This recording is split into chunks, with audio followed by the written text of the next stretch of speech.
Social Security claiming options. Of all of the different types of questions that I get on a regular basis, this is the one that is most frequent because for most people, Social Security makes up a big portion of what their retirement income is going to look like. So I've done another short video on the basics of Social Security and how the system works. So check that out. I'm going to put a link to that in the description of this video as well. And so what I'm going to do here today is go through various claiming options. I'm going to use an example of a fictitious couple that is very typical of what I see in practice to give you an indication as to the things that you need to think about and consider when it comes to whether you want to claim either early, right at full retirement age, or delay that. So before you make any decisions, consult your tax, legal, and financial professional because I am none of those three things for you. So in this case, let's get in and take a look at what eligibility needs to look like for Social Security. So very quickly, to be fully insured in the eyes of the Social Security Administration, you need to have 40 credits. Credits, you can earn up to 4 credits per year. So really you need about 10 years worth of earnings to be fully insured. And then what Social Security is going to take a look at is your top 35 years of inflation adjusted earnings. So make sure that you check your availability, especially if you're self-employed. Make sure that you go on to socialsecurity.gov, look up your earnings history, and make sure that it's accurate. I've seen instances where folks did not have proper income credited, and that was affecting what their benefits were going to look like. So I suggest at least once a year, check that. Social Security used to send a hard copy to everybody every single year. They no longer do that, but they have made a tremendous amount of site upgrades with respect to the information available to you, and your statement is one of those things that they invested in. So the retirement benefits. So when you hit your full retirement age, you receive 100% of your primary insurance amount. And full retirement age is a function of your year of birth. So if you're born in 1960 or after, your full retirement age currently is 67 years old. If you're born before 1960, it's 66 plus some months. You can claim as early as 62, so that's 5 years early, or 60 months, but you're going to get a reduced benefit. So if you decide to claim at age 62, you're going to reduce your primary insurance amount by 30%. So being aware that if you choose to claim early, you're going to see a permanent reduction in benefits. And so it's really important to know what your primary insurance amount is and the calculation with respect to the reduction. And you can reach all of that. You can see that all on your Social Security statement, along with a whole host of calculators that are available for you to be able to run some very good estimates as to what your benefits could be if you decide to make those decisions. So the first thing we're going to look at, and one of the things that gets confused because it's complicated, is the differences between spousal benefits and survivor benefits. So in this case, we're going to take a look at a sample couple. And this couple is going to have benefits that are going to be fairly different between the two. I see this in practice a lot. Maybe one of the two spouses has a longer earnings history with greater earnings versus the other. And so some consideration needs to be given to those types of households and how it is that they decide to claim their Social Security benefits. So let's look at spousal benefits first. The way that spousal benefits operate is that the second spouse can claim up to 50% of the first spouse's primary insurance amount. But some things have to be met before they can do that. That first spouse must claim their benefit in order for the second spouse to claim a spousal benefit. So that first spouse, they can choose to claim earlier, later. It's not going to affect the benefit that the second spouse is going to be able to claim once the spousal benefit is elected. So that second spouse, they have to wait till their full retirement age to get that full 50% benefit. So in a little bit, we're going to go through the example with some specific numbers, but very basically, if spouse one has a $2,000 monthly primary insurance amount, the second spouse can claim the 50%, which is $1,000 at their full retirement age. But if they claim it early, they are going to see a reduction for each month that they took it early. And so spousal benefits do not participate in the delayed claim credits. So even if spouse one in this case decides to delay the claiming of their Social Security past, let's say, age 67, the spousal benefit is not going to increase for spouse 2. So in the same example, if this couple with the first spouse getting $2,000 a month, if they waited to age 68, 9, or even 70, that benefit to the second spouse is still going to be half of their primary insurance amount, which in that case is $1,000. So no increase in the delay credits. We're going to get into how that affects survivor benefits when we get to survivor benefits. But this is a key thing that people start to get a little tripped up on because it's easy to confuse the spousal and survivor benefits. But when it comes to spousal benefits, it's half of the primary insurance amount. And if you take it as that spouse before you reach your full retirement age, you're going to see a reduction in those benefits. Now, divorced spouses can claim on their ex-spouse's benefit. And so the criteria here is that you had to have been married for at least 10 years, you have not remarried, and you must be at least age 62 to be able to qualify. So you have to have been divorced for at least 2 years, or your ex-spouse is currently collecting benefits.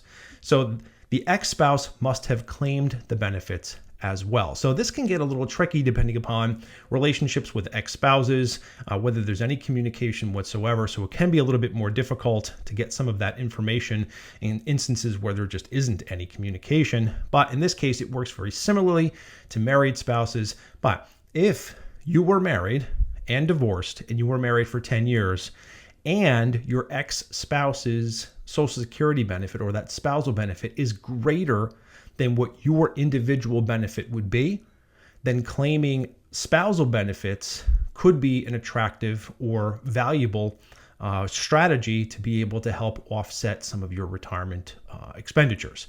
So let's take a look at survivor benefits. Survivor benefits, obviously different. So in this case, it's going to be a situation where a spouse passes away. So part of their criteria is that that couple must have been married for at least 9 months and they're over the age of 60. The deceased spouse was fully insured, so they had their full 40 credits. So what are the benefits? So the surviving spouse can get 100% of the deceased spouse's primary insurance amount when the survivor reaches their full retirement age. So a survivor full retirement age is different from the retirement benefits FRA that we looked at earlier. So here's how it works.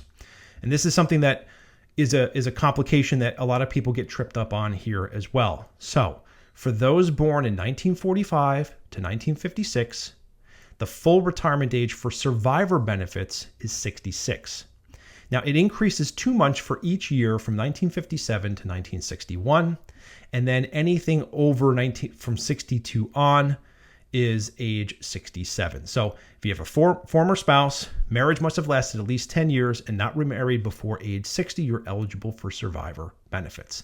Now, other family members are eligible in survivor benefits as well. I'm not going to get into those in too much detail, but I will mention them right here. So if the surviving spouse is caring for children, that's biological children, adopted children, stepchildren, eligible children under the age of 16 can get a certain percentage of the survivor's benefits, which means if the surviving spouse is eligible and also caring for children that are under the age of 16, there may be a situation and circumstance where that surviving spouse is not only getting a survivor benefit for that spouse, but also a survivor benefit going to the children who are being cared for up to the age of 16, up to a family limit. So very quickly on family limits range from 150% to 180% of the deceased worker's primary insurance amount. So there are caps.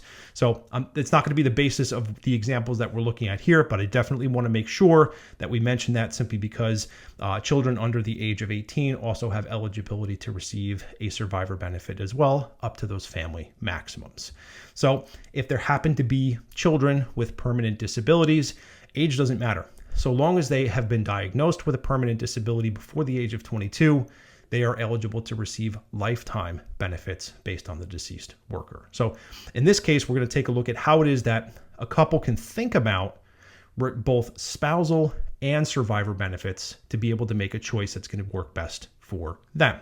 So like I mentioned, surviving spouses caring for children under the age of 16. Once they hit 16, those benefits are no longer eligible for those children.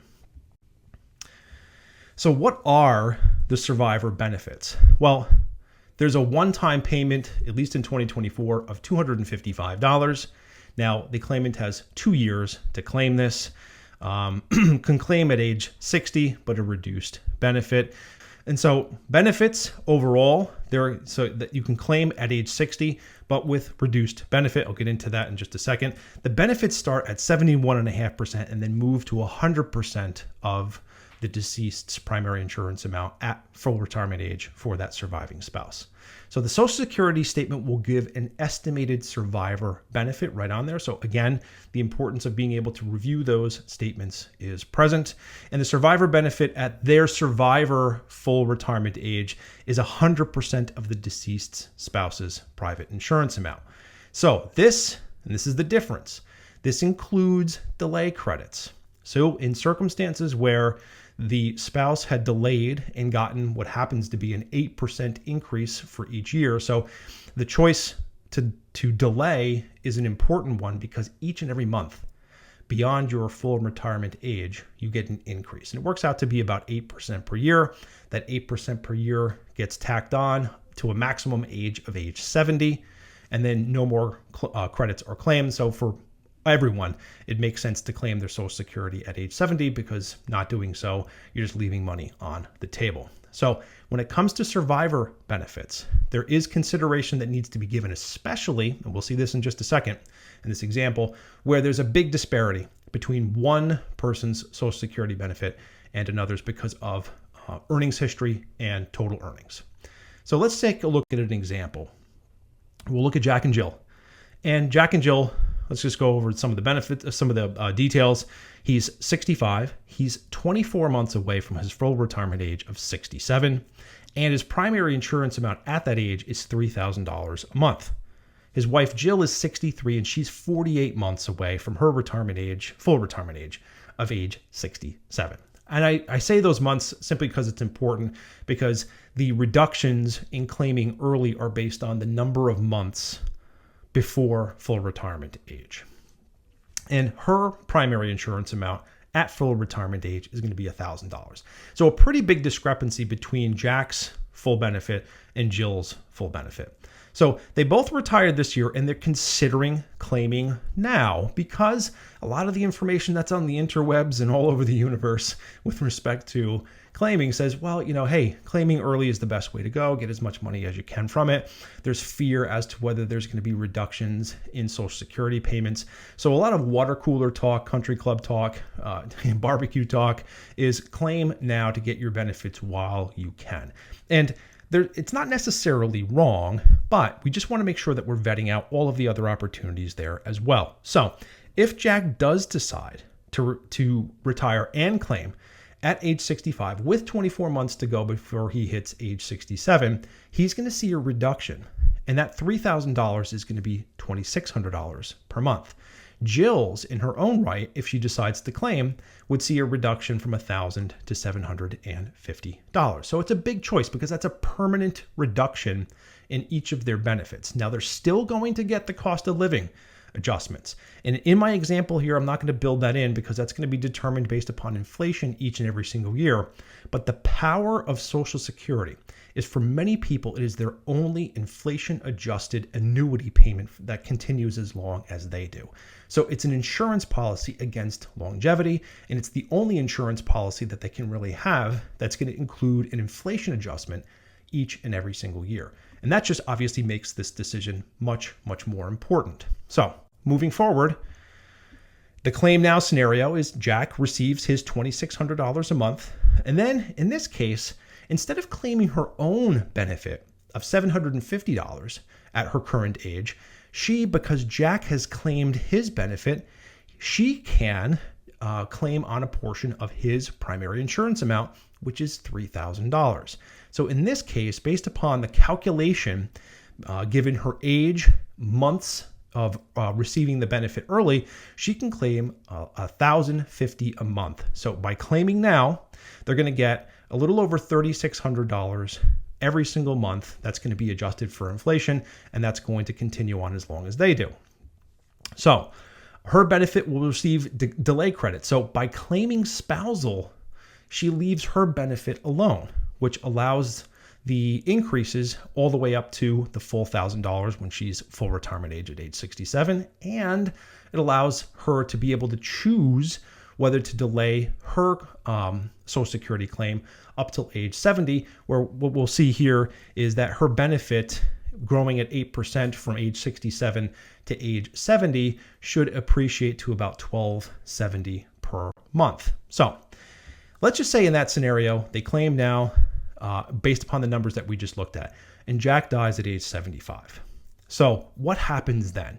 Jill will then switch from her $1,270 a month, because let's say that she decided to claim the spousal benefit of a little over $1,000 in our prior slide.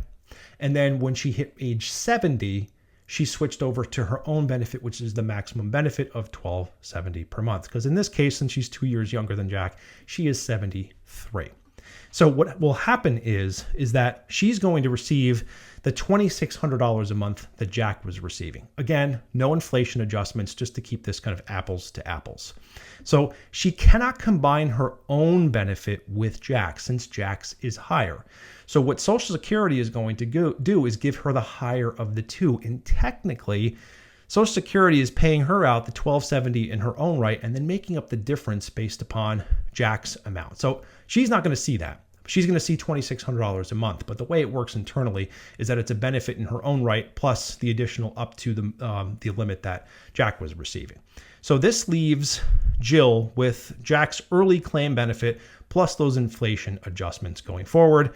And she'll switch from married filing jointly, and when he passes away, to a single filer. Now, that's a different topic altogether, but I wanted to bring it up here because this is something that gets overlooked quite frequently.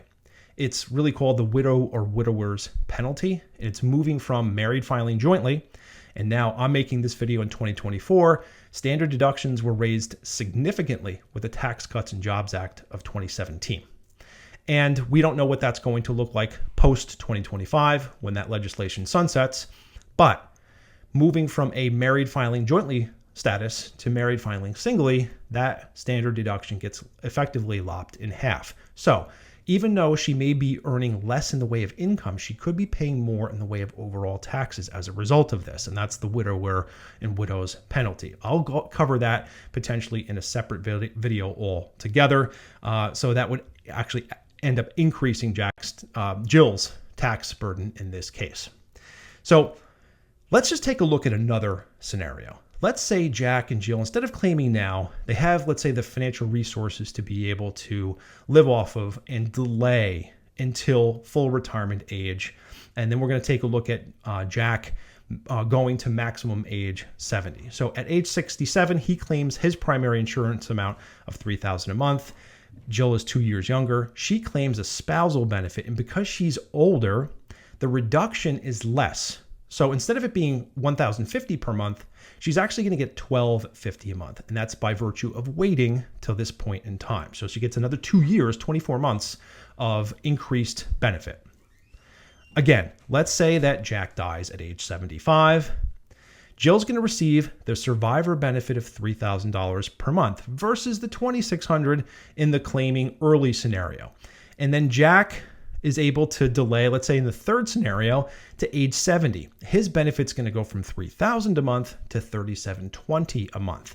And that's important because Jill is able to claim her primary insurance amount at age 67. And then in that case, where if Jack had claimed at age 70, passes away at age 75, Jill is going to switch to the 3720 after Jack's death. Now, the thing that's going on here is, well, if Jack waited that long to age 70 and then passes away at 75, it was probably better for him to collect at 62, right? But that's not really what I'm getting into with respect to this example here. This is more of an example to say, how is it that Jack can preserve as great a benefit for Jill, since Jill's individual benefit is significantly lower than Jack? So even in that case where he passes away early, and that's why I put this type of example, in his own right, he was probably better off collecting earlier. He would have gotten more from it. However, let's say Jill lives to life expectancy or beyond into her 90s. She is going to be collecting Jack's benefit of 3720 with cost of living adjustments the rest of her life. And so when you work out that break-even analysis, the longer she lives, the more benefits she's going to be able to get from Social Security. And that break-even typically lies in the early 80s, 81 to 82, depending upon circumstances. So in this case, when we take a look at the observations, claiming strategies really need to encompass lifespan. This is a real easy exercise, frankly, if you know when you're going to die. So most of us don't know when that is going to happen. So you could either live a very long time, and if that's the case, you're probably better off delaying and getting those enhanced credits, because at age 70, you're going to get 124% of your primary insurance amount. And if you live a long time, you're going to receive more money net, but over the course of your long life. If in this case, like in Jack's situation, he dies relatively early, he didn't get that, and he wouldn't have reached his break even. But Jill, in this case, would have been able to take over those payments and be able to use that over the course of her life. So lifespan is a huge thing. So it's really taking a look at what is the family history with respect to health. Let's take into consideration those types of things, because it's really important to understand what lifespan could look like, and it is unpredictable. The spending plan. This really comes down to, for a lot of folks, Social Security is the primary, if not the sole source of their retirement income. And if that's the case, you have to do that. If you find yourself retired either voluntarily or non-voluntarily, and you're age 62 or higher, but maybe not at 67 if you're born 1960 or after, your choice is made for you. You have to take it because you have really no other resources to be able to support yourself in retirement. So it's the only option there really is, the legitimate option, let's say. So spending plan is a big portion of the decision. So in certain circumstances, are there enough financial resources and other types of income sources that can provide the cash necessary to live the lifestyle that is wanted, and be able to allow them to be able to push off recognition and claiming of Social Security? And if that's the case, then looking at some of these claim later types of scenarios is particularly important. So current and future income sources as well. So are there sources of income coming in through like pensions and things of that nature? And if that's the case, when and what age do they kick in? And are, again, there financial resources to be able to bridge the gap between the two? And there's also a host of strategies out there that you can create the bridge to get you to where you need to be able to kind of capitalize from a higher Social Security benefit. That's using existing savings. That is also using, for a lot of folks heading into retirement, one of the bigger goals I see for a lot of folks is paying off their mortgage. So for a lot of people, the biggest asset that they have, aside maybe from their 401k, is the value of their home. And especially with home prices being where they have been, at least in 2024, that's a lot of value sitting in people's houses that isn't part of what their portfolio is really there to design to be able to drive income. So there are ways to be able to use home equity as an income source to be able to bridge people from maybe earlier years to their full retirement age, all the way to their maximum age, in a way to be able to preserve some of those benefits, particularly to be able to protect a spouse whose benefits in their own right are much lower than the first spouse's. So those things all have to be considered in making that choice. Obviously, the financial resources, like I said, to cover those gaps, and to claim, delaying claiming for a spouse with a higher benefit in most instances. Now, we're barring health, right? If the first spouse has health issues, maybe it does make sense to be able to claim that earlier.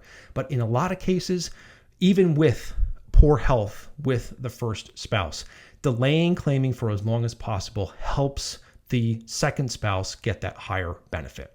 And so it permits the recognition and appreciation of those delay credits, and it permits to get a larger survivor benefit. So claim early if benefits are similar. So if Jack and Jill had very similar benefits in this case, it probably would make sense for them to be able to claim earlier, especially if they said, well, maybe longevity is not in our family lineage. Then in that case, claim earlier along with the other reasons that we touched upon, and especially if some of the other income sources or savings are insufficient. So hopefully you found this beneficial. It's a very complicated type of topic, but if we break it down to understanding the differences between the survivor benefits and the spousal benefits, how to make that selection, how it is that you can integrate that into your retirement income plan to make sure that you have reliable, predictable, and stable sources of income, of which Social Security is probably the most reliable and stable given the status of how things are today. I know that there's a lot of debate over the viability and liquidity with respect to the Social Security Trust Fund. That's a different topic altogether, but given today's 2024 information, all else being equal, if you have the ability, financial resources to be able to push off, you're probably better because you're going to insure more of your longevity risk by pushing out and getting a higher benefit from your Social Security.